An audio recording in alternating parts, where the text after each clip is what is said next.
Muy buenas tardes a todas y todos. Un agradecimiento muy especial al Papa Francisco por haber hecho posible esta cumbre tan importante. Y además contarles que como colombiano no puedo ocultar mi felicidad porque en el pequeñito espacio que tuve para hablar con él, me manifestó el compromiso que tiene por acompañar el proceso de paz en Colombia, además de extender una bendición a todos los que trabajamos por las víctimas en el país. Gracias a Monseñor Marcelo Sánchez Orondo por esta amable invitación. Soy un convencido que solo los hechos efectivos pueden cambiar al mundo. Y por eso saludo con emoción la presencia aquí de Luisa y Manday, sobrevivientes que hacen que este encuentro sea mucho más significativo y gratificante. Y obviamente un saludo a Rosy Orozco y María Teresa Paredes de Unidos contra la Trata, con quienes he tenido la oportunidad de trabajar en México en campañas educativas y de prevención y que hacen posible que Luis y Manday nos acompañen aquí y iluminen este recinto con su presencia. A todas y todos los jueces invitados presentes, un cálido saludo y el reconocimiento por lo que están haciendo en cada uno de sus países a favor de las víctimas de la trata. Esta breve exposición la voy a dividir en tres partes. En primer lugar, voy a hacer un marco general de la trata en el marco de la guerra en Colombia. En segundo lugar, voy a exponer muy resumidamente la política para combatir la trata que en este momento está adelantando mi país. Y al final voy a hacer una reflexión sobre la invitación hecha por el Papa Francisco en el Laudato Si, respecto no solo a la trata, sino al cambio de actitud y de cultura frente a los problemas que está viviendo el mundo. Colombia está a puertas de poner fin a un conflicto armado de más de 50 años. En solo los últimos años, que es donde la ley de víctimas a partir del 85 empieza el registro, la atención y la reparación de las víctimas, se tienen hasta el momento más de 8 millones de víctimas del conflicto armado en Colombia. Tenemos 7 millones de desplazados internos, sin contar aún porque empezamos apenas la política para atender las víctimas en el exterior, pero solamente desplazados internos tenemos 7 millones de personas, más de 50.000 desaparecidos. Tuvimos un encuentro en la ciudad de Medellín hace algunos días trabajando políticas públicas con ellos, 15.000 víctimas que han declarado violencia sexual, que ONG de Derechos Humanos hablan de más de 150.000, y obviamente territorios enteros condenados a la miseria y al abandono por causa directa de este conflicto armado. De ahí que cualquier acercamiento a la realidad colombiana necesariamente está cruzado por la guerra, por sus consecuencias y su degradación, y con mayor razón aquellas violaciones de derechos humanos que como la trata se entrelazan con el conflicto,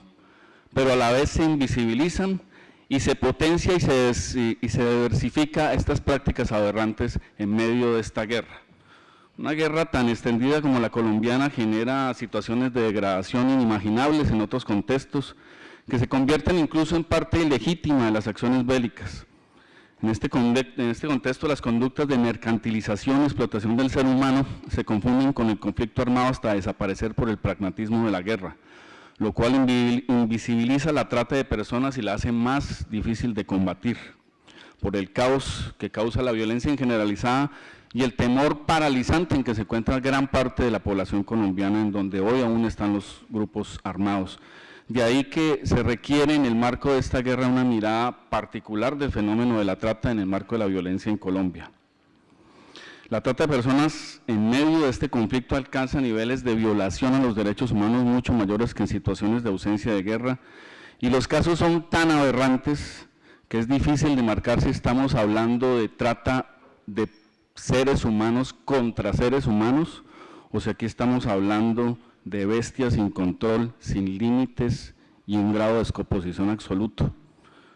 Los llamados falsos positivos, donde miles de jóvenes humildes fueron engañados con promesas de trabajo, sacados de sus casas, llevados lejos de su hogar, vendidos a militares y por estos asesinados y torturados para cobrar recompensas, lograr ascensos y permisos,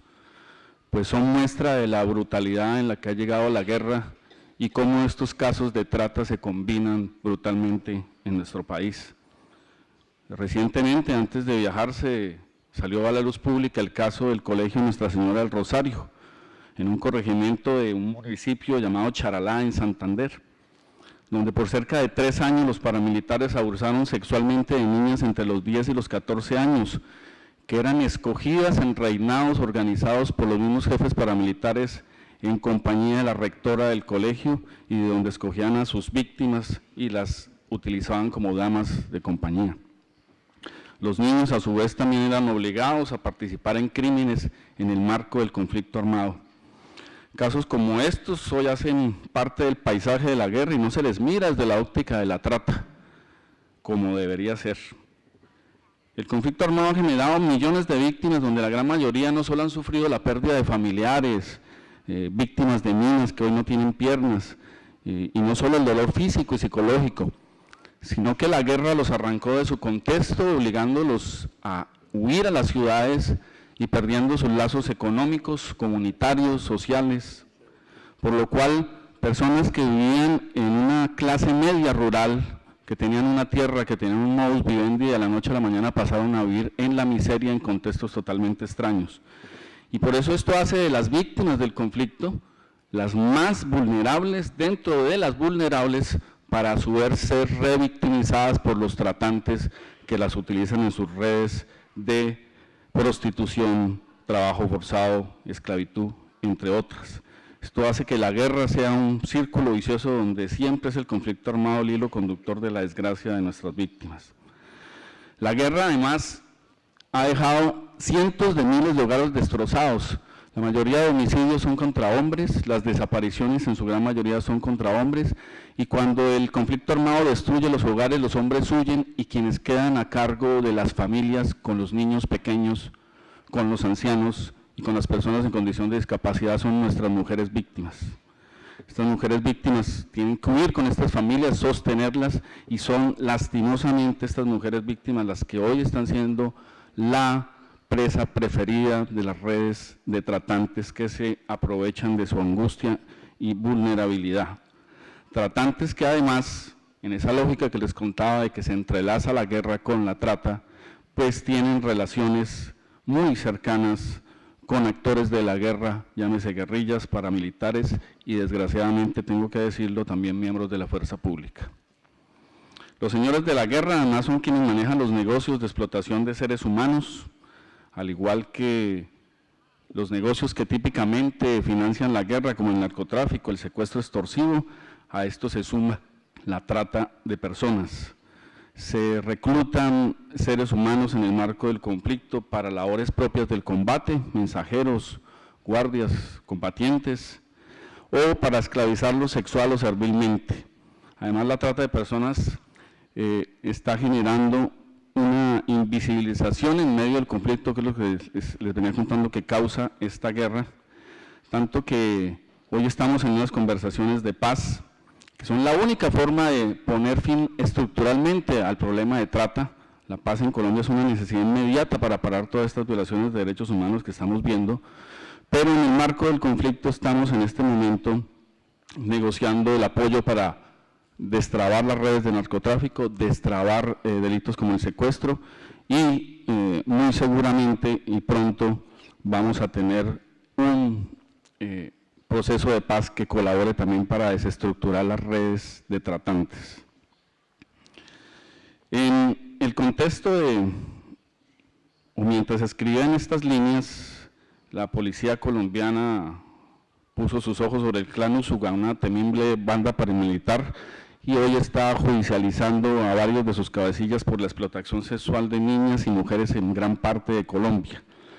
Y precisamente el pasado sábado se llevó a cabo una operación del Ejército y la policía en un sector conocido como el Bronx.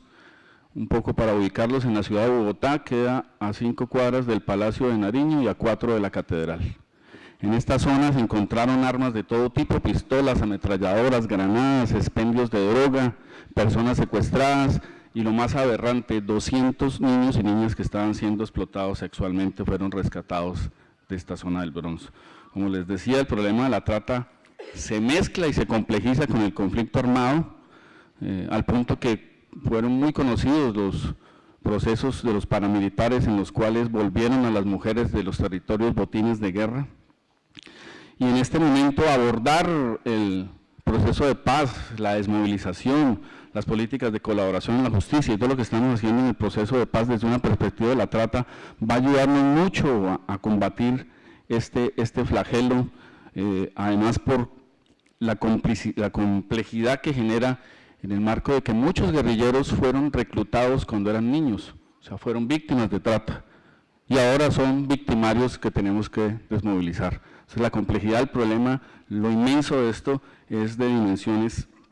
inimaginables. En Colombia tenemos una muy buena tradición de colaboración regional para el tema de la trata transnacional.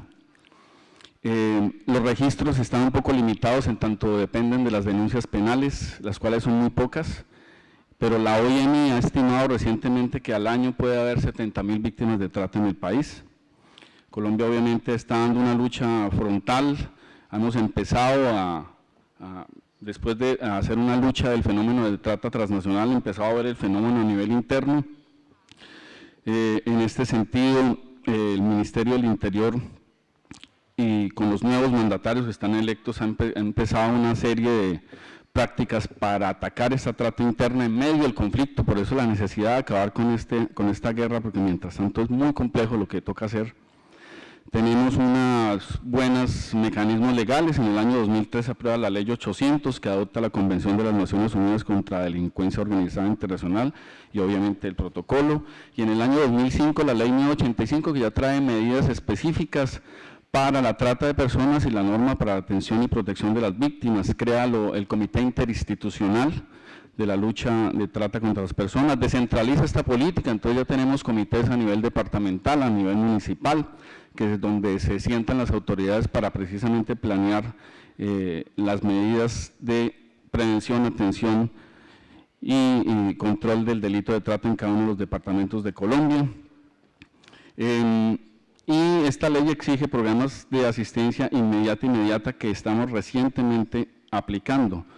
pero pese a estos esfuerzos ha sido bastante complejo, falta mucho todavía capacitación, hay muchas víctimas de trata que no saben ni siquiera que son víctimas de trata, hay funcionarios públicos que todavía, y que son claves para esta lucha, que todavía por la falta de capacitación, dado que nosotros tenemos el foco metido en el conflicto armado, pues no ha sido posible avanzar significativamente en este aspecto. Y por último, pues Colombia, según el Banco Mundial, es el segundo país más desigual de América Latina, después de Honduras, situación que también está íntimamente ligada a la guerra.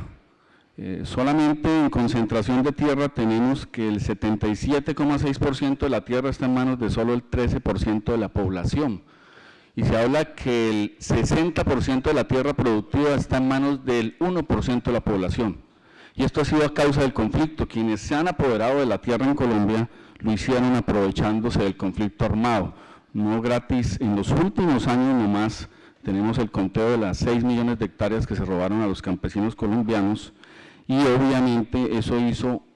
como consecuencia que se aprobara una ley de víctimas y de restitución de tierras que junto al proceso de paz, el fondo del asunto es la restitución y la reparación de estas víctimas, pero lo que ha causado una oposición interna política, social y armada. Tenemos inclusive un ejército antirrestitución que se opone a la restitución de tierra a los campesinos. Voy a terminar haciendo un pequeño análisis en el marco del Laudato Si del Papa Francisco. Nos dice el Papa esta cultura del descarte que nosotros en Colombia llamamos lastimosamente desechable, junto a la mercantilización del mundo, incluido el ser humano, hacen que poco o nada nos importe la vida y por eso socavamos el planeta a punta de ponerlo en riesgo y de la misma forma desechamos vidas humanas en nombre de la estabilidad económica o permitimos que se den formas de explotación de seres humanos tan degradantes como la trata de personas. Crímenes frenéticos contra el planeta y contra el ser humano que se conectan en comportamientos compulsivos guiados por el ánimo insaciable de lucro y el individualismo propio de la época. De entrada deberíamos comprender que la mercantilización de personas es un acto inaceptable desde todo punto de vista. Tenemos que ser radicales en rechazar que la vida humana sea dispuesta como un bien de consumo, como una mercancía más puesta ante el frenesí del lucro económico. El imperativo kantiano de que el ser humano es un fin en sí mismo y nunca un medio cae preso de las leyes de mercado aplicadas a la vida humana. Termino simplemente diciendo que agradezco al Papa Francisco esta oportunidad de este encuentro, agradezco su compromiso por la paz y tenga por seguro, Monseñor Marcelo Sánchez Orondo, que las valiosas reflexiones del Laudato Si necesariamente las tenemos que tener en cuenta en este momento histórico que vive Colombia con el proceso de paz actual, ya que nos da luces para avanzar en eso que nos enseñó Pablo VI, de que la justicia social es el verdadero nombre de la paz. Muchas gracias. Gracias.